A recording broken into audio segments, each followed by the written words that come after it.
मरने से तो कोई डर नहीं था। अगर मुझे कुछ भी हो जाता तो मुझे लगता है कि मेरा पर्पस जो है मेरी ज़िंदगी का वो वहाँ ही कंप्लीट होता। लाठी अगर खा भी लेंगे तो खा लें। मैंने बस ये सोचा था कि जो बच्चों के साथ 20 तारीख को हुआ है वो गलत है और आवाज़ आने लगी इनकलाब जिंदाबाद। तो अपना काम नहीं कर रहे हो, आप अपनी पावर का मिसयूज़ कर रहे हो। तो उस फेलियर को जड़ से निकालना है, इसलिए हम सब आए थे। ये एक मतलब कैसा अंधा न्याय है, ये कैसा अंधी बात है। सिस्टम के फेलियर की वजह से उन्होंने सोचा कि अपनी जान देना ज़्यादा आसान है।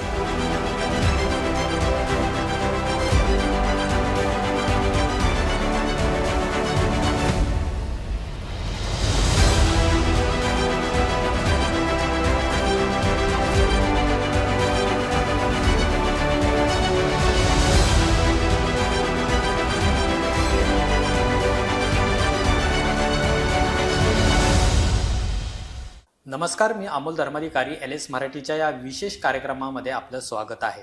नुकतंच आपण दिल्लीमध्ये जंतर मंतर मैदानावर विद्यार्थ्यांचं आंदोलन पाहिलं, विद्यार्थ्यांचा आक्रोश पाहिला आणि जो देशभराने सुद्धा अनुभवलेला होता, ज्याच्यामध्ये केंद्रीय शिक्षण मंत्री धर्मेंद्र प्रधान यांचा सुद्धा राजीनामा झाला. या दिल्लीतल्या आंदोलनाचे पडसाद खरं तर देशभरामध्ये आपल्याला उमटलेले पाहायला मिळालेले होते. देशातल्या कानाकोपऱ्यामध्ये विद्यार्थी, पालक, लहान मुलं हे सुद्धा रस्त्यावर आलेलं आपण पाहिलेलं होतं. अनेक ठिकाणी वेगवेगळ्या पद्धतीची आंदोलनं झाली. या आंदोलनाच्या माध्यमातून अनेक जण हिरो झाले तर अनेक जण झिरो सुद्धा झालेले होते, असं आपण पाहिलेलं आहे. मध्यंतरी म्हणजे जवळपास 22 जुलैला मुंबईमध्ये एक आंदोलन झालेलं होतं.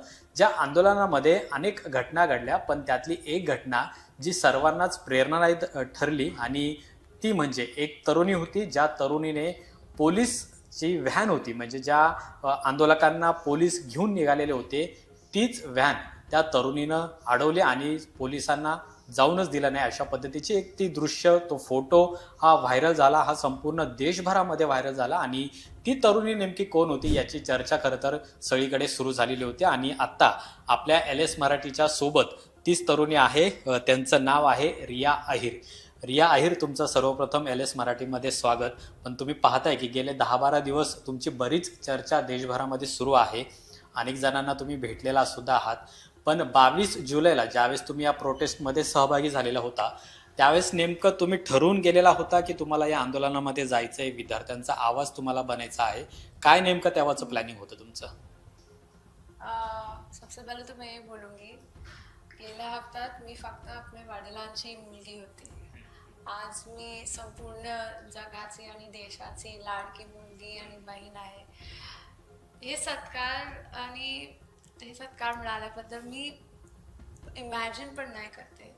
आणि सगळ्यांचा खूप आभार.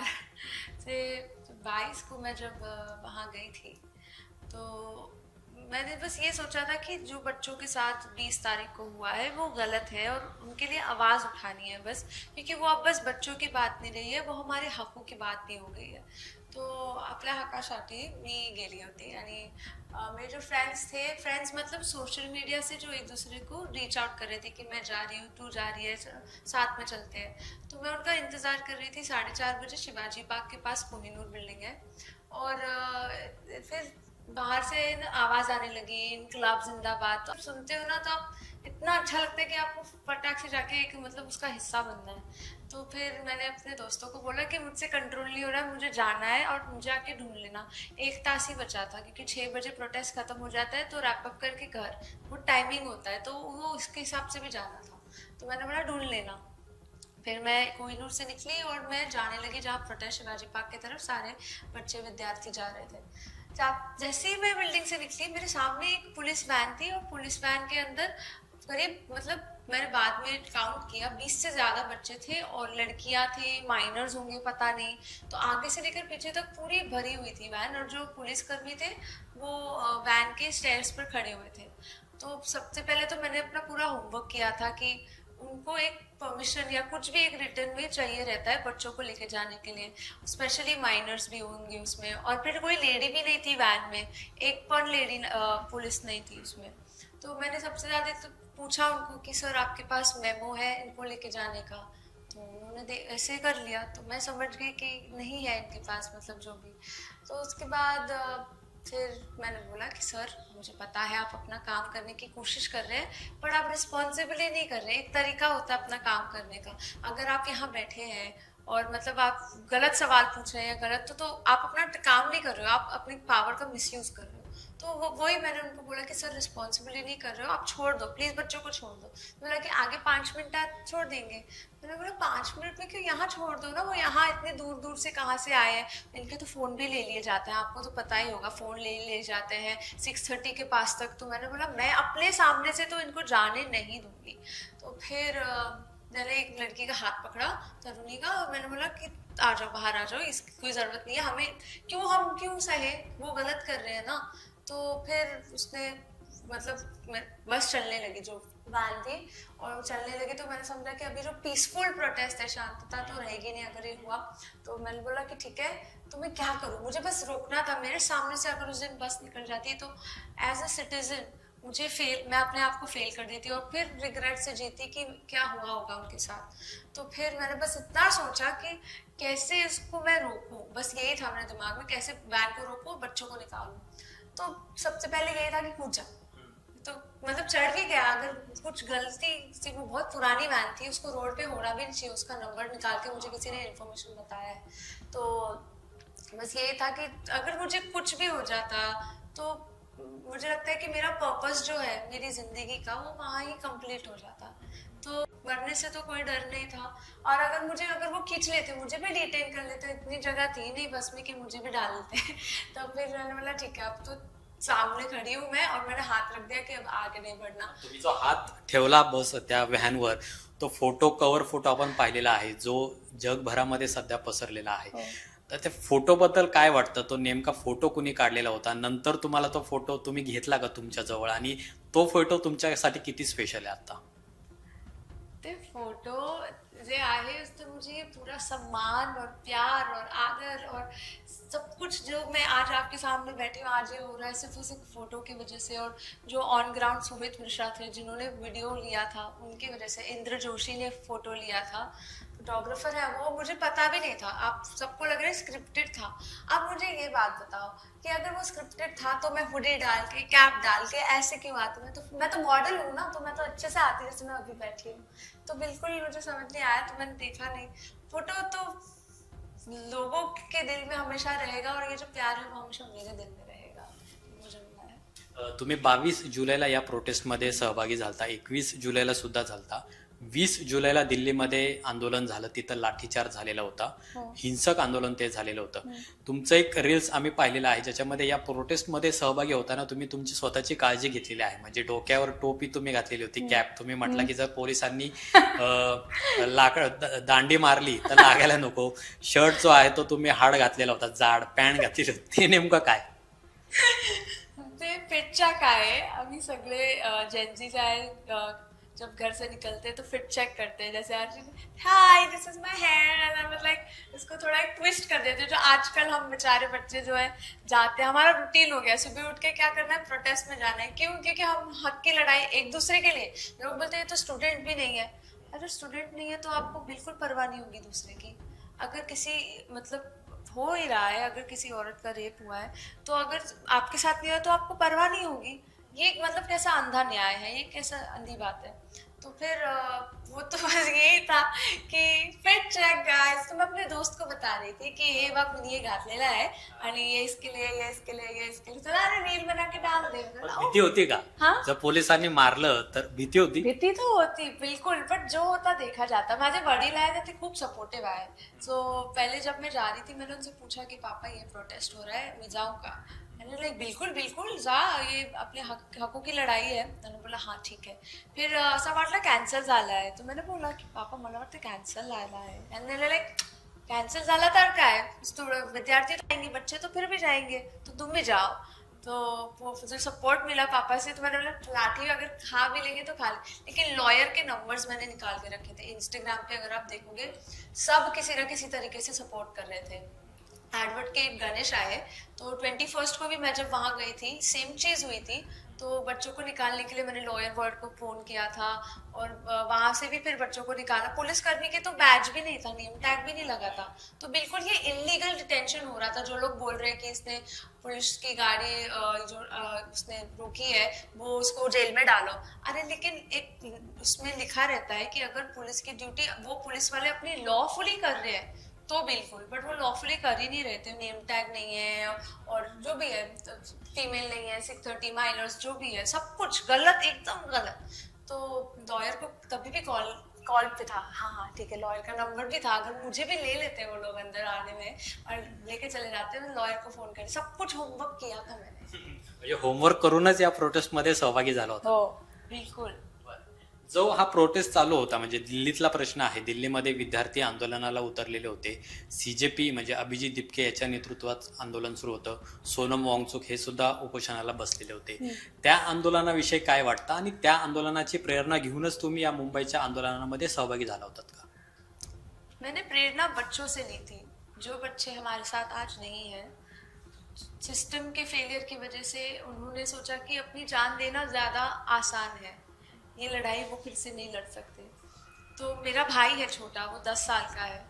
मैंने अभी फिर से मुंबई यूनिवर्सिटी के साथ डिस्टेंस एजुकेशन में इंग्लिश लिटरेचर में पढ़ाई कर रही हूँ। तो मेरे साथ अगर, क्योंकि मैं मुंबई यूनिवर्सिटी से 2 हफ्ते से कॉल करने की कोशिश कर रही हूँ फीस भरने के बाद, लेकिन वो कॉल नहीं उठा रहे, कुछ नहीं कर रहे।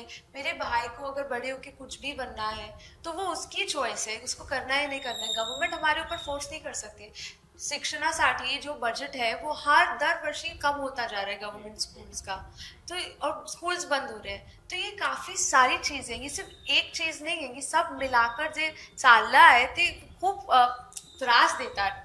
ये बच्चों को, बड़ों को, हमने अपने पेरेंट्स को देखा है उन्होंने कैसे एडजस्ट किया है। तो ये सिर्फ एक छोटी बात नहीं रही, ये पूरा सिस्टम फेलियर जो है, जो अंदर से खोखला होते जा रहा है, हमें उसके लिए आवाज़ उठानी थी। और जो बच्चों के साथ सर 20 तारीख को हुआ, हम तो वहाँ थे भी नहीं, और वो सुन के देखकर हमारे हाथ पैर कांप जाते हैं। पुलिस कर्मियों के साथ भी हुआ, ऐसे सुनने में आ रहा है कि उन्होंने भी। तो ऐसे होना क्यों है? कोई तो कहीं से फेलियर जग रहा है ना कि ये सब, तो उस फेलियर को जड़ से निकालना है, इसलिए हम सब आए थे। 20 तारीख को जब हुआ तो मैंने UN कमीशन और ह्यूमन राइट्स कमीशन और सुप्रीम कोर्ट, हाई कोर्ट, इन सबको मेल किया कि ये वायलेशन है सबके राइट्स का, फंडामेंटल्स का।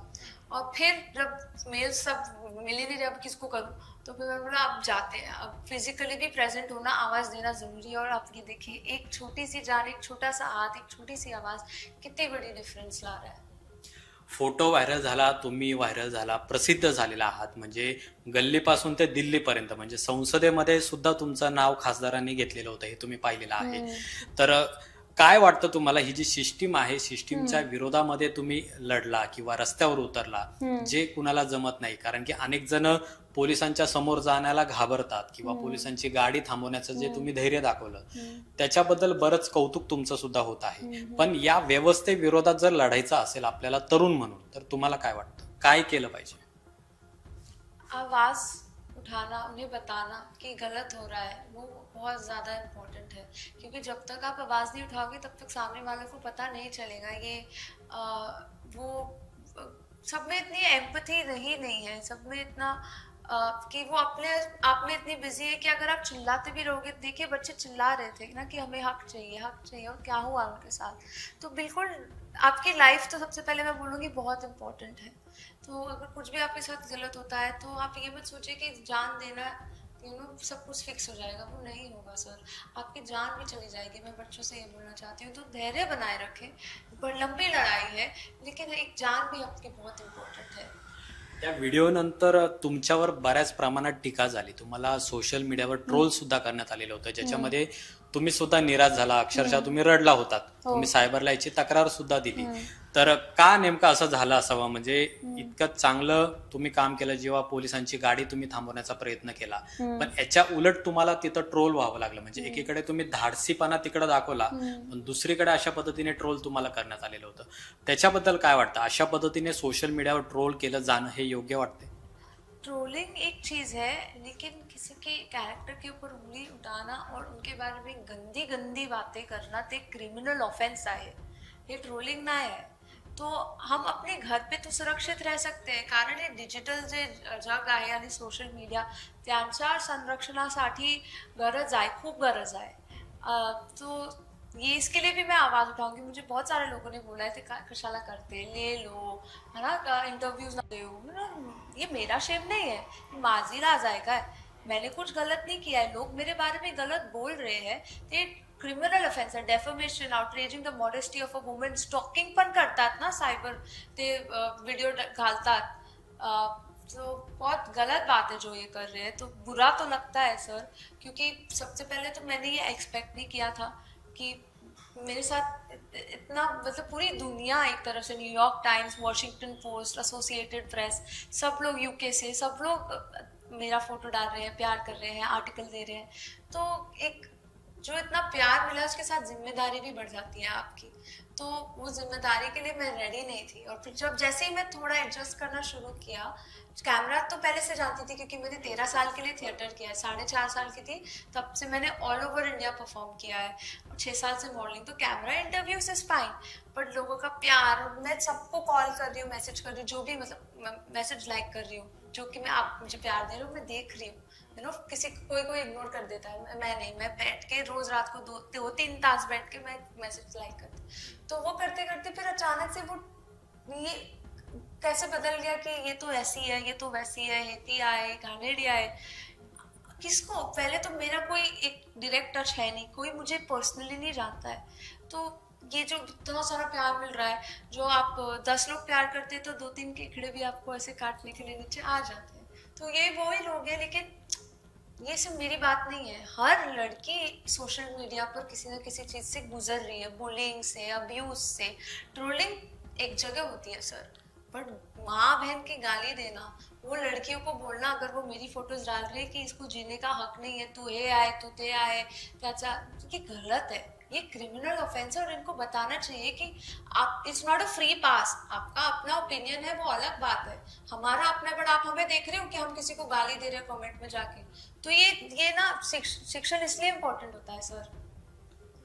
ज्यावेळेस तुम्हाला हे ट्रोलिंग केलं, आता जवळपास त्याला 8-10 दिवस होत आलेले आहेत, याच्यातून बाहेर पडून पुढे जायचं असं ठरवलंय तुम्ही? म्हणजे जे ट्रोलिंग करत असेल त्यांना ट्रोलिंग करू द्या, पण तुम्हाला जे करायचं, एक तरुण म्हणून, एक भारताचा नागरिक म्हणून, ते आपण करत राहायचं असं ठरवलंय. निराश व्हायचं नाही, कारण की त्यावेळेस तुम्ही बऱ्याच निराश झालेला होता, अक्षरशः तुमच्या डोळ्यात पाणी सुद्धा आलेलं होतं. त्यांनी सांगितलं मला की मला जगण्याचा अधिकार नाही. ट्रोलर्स कडनं, ये मैंने नहीं हा, कहा. ट्रोलर्स कडनं. ट्रोलर्स ने कि क्रिमिनल ऑफेंस, क्रिमिनल्स ने कहा था कि मुझे जीने का अधिकार नहीं है.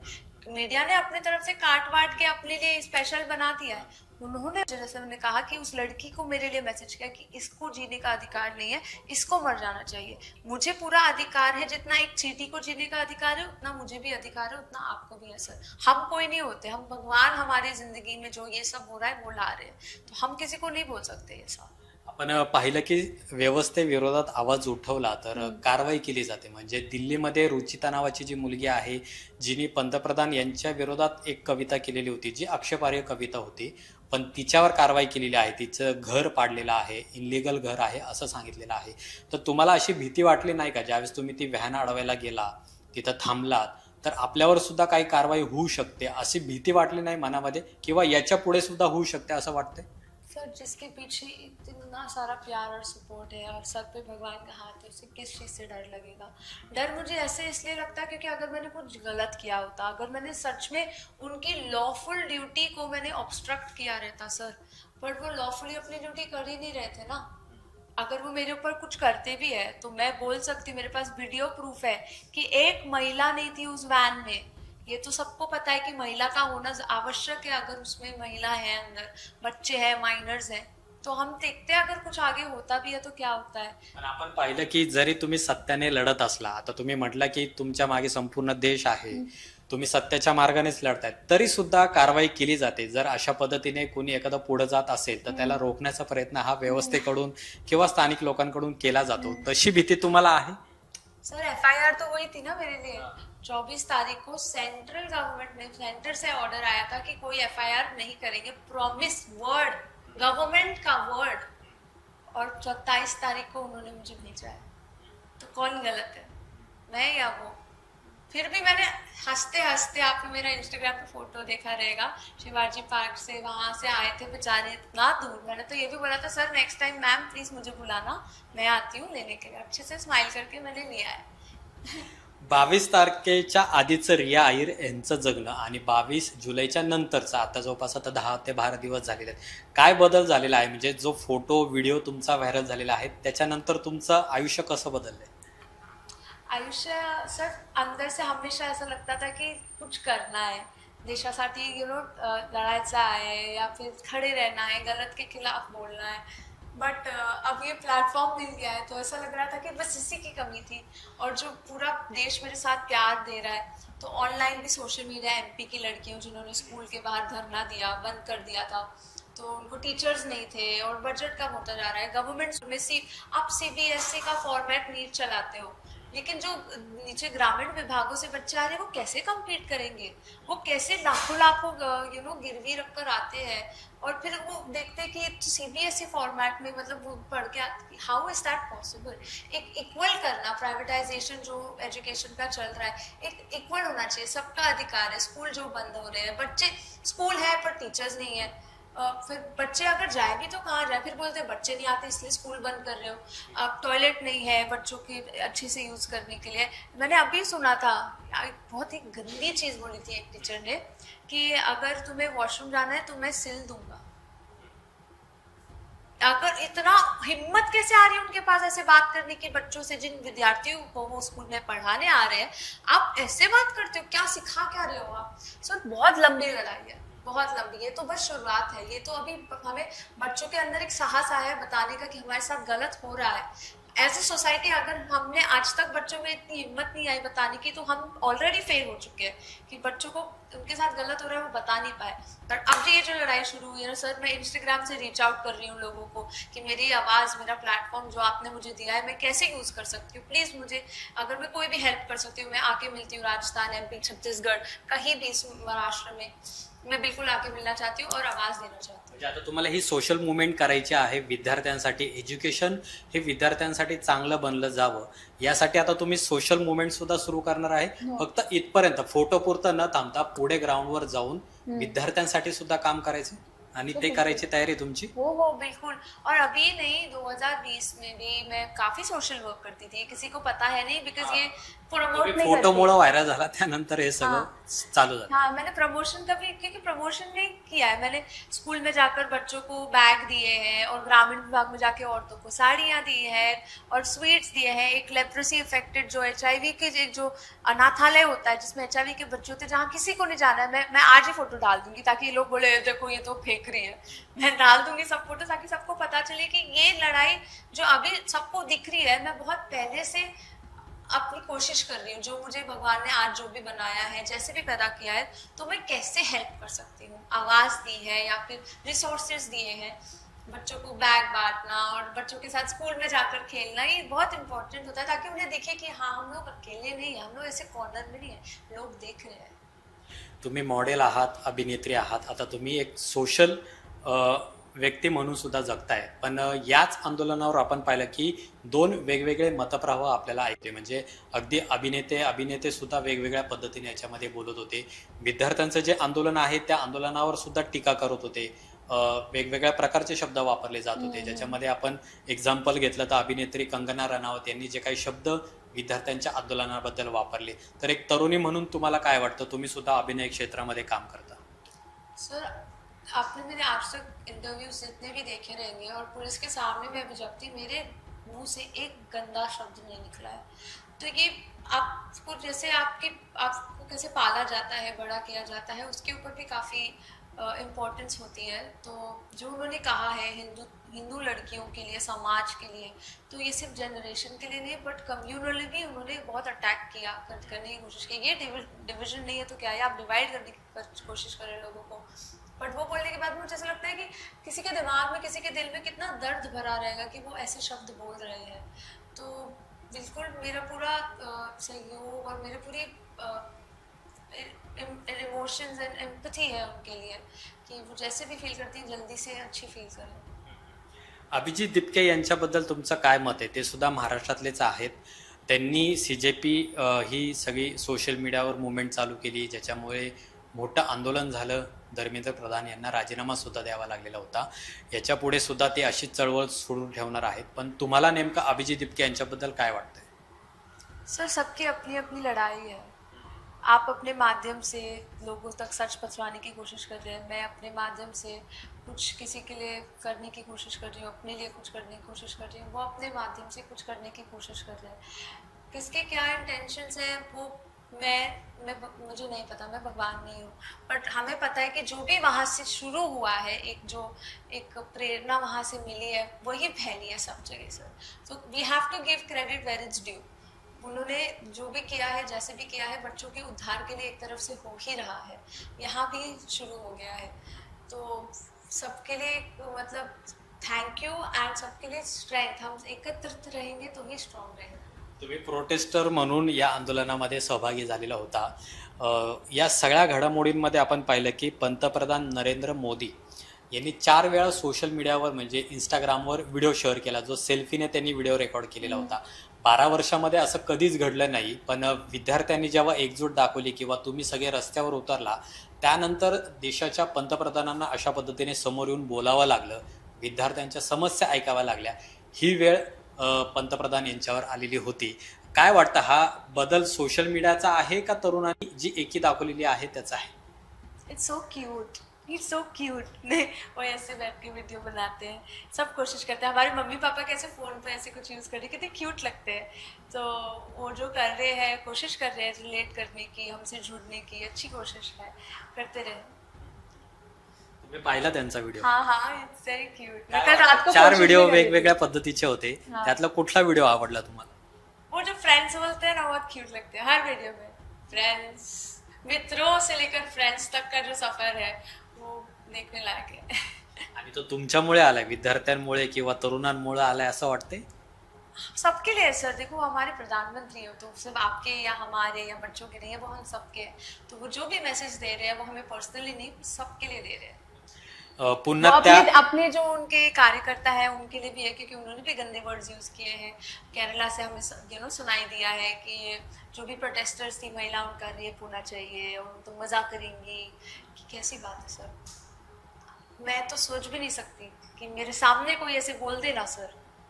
किसी को हिम्मत नहीं है कि मेरे पापा भी अगर मेरे सामने कुछ बोलते हैं ना, उन्हें पता है कि मेरे सामने सोच समझकर, किसी औरत के लिए, किसी के लिए भी सोच समझकर बोलना चाहिए। क्योंकि मैं खड़ी हो जाती हूँ सर, मेरे को डर नहीं लगता किसी से, पता नहीं क्यों, क्योंकि मेरे खून में करेज है। मेरे पापा आर्मी में ITBP में थे, मेरे जो बड़े पापा हैं ताया जी और उनके बेटे, सब बच्चे CRPF के जवान हैं और मिलिट्री में हैं। तो शायद से वही खून मेरे अंदर है कि मैं डरती नहीं। तो उन्हें ये जो मैसेज दिया है अपने प्रधानमंत्री जी ने, हे मैसेज सगळ्यांसाठी आहे, मी नाही सबके, उनके खुद के कार्यकर्ताओं के मन, क्योंकि एक ने तो मेरे बारे में हैदराबाद से ही बोला है, गलत बोला है, बिना प्रूफ के बोला है। प्रूफ के साथ दे दोगे तो माने, पर जो लोग देखते हैं, जैसे आपके चैनल में कोई देख रहा है या किसी को नहीं पता है इंस्टाग्राम में एक्सक्लूसिव या सब्सक्रिप्शन क्या होता है, तो वो तो मान लेंगे ना। तो जो अपने, वो भी डेफोमेशन केस अगेन है, अगर मैं करने गई तो deformation, outraging my modesty and sexual intimidation, ये सारे केसेस मैं कर दूंगी, तो फिर वो तो क्या हो जाएगा उनका। तुमच्या त्या फोटो नंतर तुम्ही प्रसिद्ध झाला. आधी प्रसिद्ध होता पण आता जास्त प्रसिद्ध झाला तुम्ही. काल एक महत्वाचा क्षण तुमच्यासाठी होता की राज ठाकरेंनी तुम्हाला व्यासपीठावर बोलवलं, त्यांनी तुमचा सत्कार सुद्धा केलेला होता. त्याच्याबद्दल काय सांगाल, काय प्रसंग होता तो? सर, जेव्हा मी त्यांना पहिल्यांदा भेटली होती, उनके घर पर उन्होंने बुलाया था सेलिब्रेशन के टाइम पर कौतुक करने के लिए, मी तर निशब्द झाली होती, उनके एकदम हक्क सर। आणि फिर से कल बुलाया गया तो ठाकरे परिवाराचा मनापूर्वक आभार। आणि आपसे आदरणीय बालासाहेब ठाकरे जिन्होंने ये सब शुरू किया है, जिनकी पीढ़ी आगे ऐसे ब्यूटीफुली सब बढ़ा रहे हैं, उनके लिए मतलब। और ये पूरे प्रोटेस्ट 30 तारीख को जब मैं वहाँ थी, मैं जब बच्चों को निकालने की कोशिश कर रही थी वैन से, तो अमित ठाकरे जी मेरे साइड में ही थे। और वो भी कोशिश कर रहे थे, लेकिन मुझे तब हम लोग इतने बिजी थे सब लोग ना, 8-10 लोग, बच्चों को निकालना है कैसे भी करके। फिर नेक्स्ट डे मुझे किसी ने बताया तुम्हारे साइड में जो थे वो अमित सर थे। मैंने बोला क्या, आई मीन वाओ, इनका घर वही है। और जो हमारी शर्मिला ठाकरे जी हैं, ताया है, और वो भी एक बच्चे जिनकी बुर्का उतार दिया था पुलिस ने जबरदस्ती देख जाते वक्त, उसका बुर्का उतार दिया था जानकर, तो वो भी आई थी, वो बच्चे के साथ थी, और सब एक दूसरे की इतनी सहायता कर रहे थे। एक बूंद बूंद से जो सागर बनता है ना, वो हमने दिखा दिया। और ये सागर को जब परेशान करेगा तो सुनामी भी लेकर आएगा। तो ये ब्यूटीफुल ठाकरे परिवार का खूप आभार। ये बिल्कुल एक्सपेक्ट नहीं कर सकते थे कि सेम रूम में भी रहेंगे हम। आणखीन ताकद वाढली लढाईची की अशा पद्धतीने तुमचा सन्मान हा ठाकरे परिवारानं काल केलेला आहे, त्याच्यामुळे याच्या पुढे आणखीन लढायला तुम्हाला प्रेरणा, ऊर्जा, ताकद मिळाली? एब्सोल्युटली सर, मतलब जिनके साथ सर अपने हाथ से आपके अपने काम के लिए सम्मानित कर रहे हैं, तो बिल्कुल अंदर से ऐसा लगता है अब और क्या लड़ाई के लिए, मतलब जो जय भवानी जय शिवाजी जी की जो शक्ति आती है ना हमारे अंदर, बिल्कुल सर, और 10 टाइम्स बढ़ जाती है। शेवट आता आपण येऊया तो फोटो तुम्ही दिवसातनं किती वेळा बघता किंवा तो फोटो किती तुमच्यासाठी मेमोरेबल आहे आता? सर पर्सनली मैं तो देख नहीं पाती हूँ, बट मेरे भाई मेरे पापा देखते रहते हैं, या मैं कहीं न्यूज़ चैनल पे बैठती हूँ लाइव तो साइड में चला रहे होते हैं। जैसे कल जब उन्होंने मुझे सम्मानित किया था, तो मेरे पीछे भी मैंने देखा आज की वो पीछे था फोटो, तो ऐसे देख लेती हूँ। लेकिन बाकी तो प्यार से पता चलता ही जाता है कि मैंने कुछ तो मतलब अपनी ज़िंदगी में कुछ तो उद्धार किया है, कि मतलब मेरे साथ इतना सारा साथ, और मैं पूरी ज़िंदगी भी चुकाना चाहूँगी तो नहीं कर पाऊँगी। खूप खूप धन्यवाद आमच्याशी बोलल्याबद्दल। तर रिया अहिर यांनी मनमोकळेपणाने त्यांचे जे सगळे अनुभव आहेत ते आपल्याला सांगितलेले आहे। 27 वर्षाच्या या मॉडेल अभिनेत्रीने देशासाठी काय करून दाखवलेलं आहे हे सगळ्यांसाठीच एक प्रेरणादायी आहे आणि यापुढेही अशाच पद्धतीने विद्यार्थ्यांसाठी त्यांना लढायचं आहे, रस्त्यावर सुद्धा उतरायचं आहे आणि तेही लोकशाही मार्गाने लढायचं आहे। त्यामुळे रिया अहिर यांचा एक फोटो, एक व्हिडिओ जो सध्या जगभरामध्ये व्हायरल झालेला आहे, अनेक जगभरातल्या वृत्तपत्रांनी त्याची दखल घेतलेली आहे, त्या रिया अहिर यांच्याशी आपण बोललेलो आहोत आणि त्यांनी सुद्धा त्यांचे जे अनुभव होते आंदोलनामध्ये त्या नेमक्या कशा पद्धतीने सहभागी झालेल्या होत्या ते सुद्धा त्यांनी बोलून दाखवलेलं आहे आणि अशा या निडर तरुणीला LS मराठीचा सुद्धा सलाम आहे। आजच्या या व्हिडिओमध्ये इथेच थांबूया। कॅमेरामन रोहित वनकट्टेसह अमोल धर्माधिकारी, LS मराठी, मुंबई।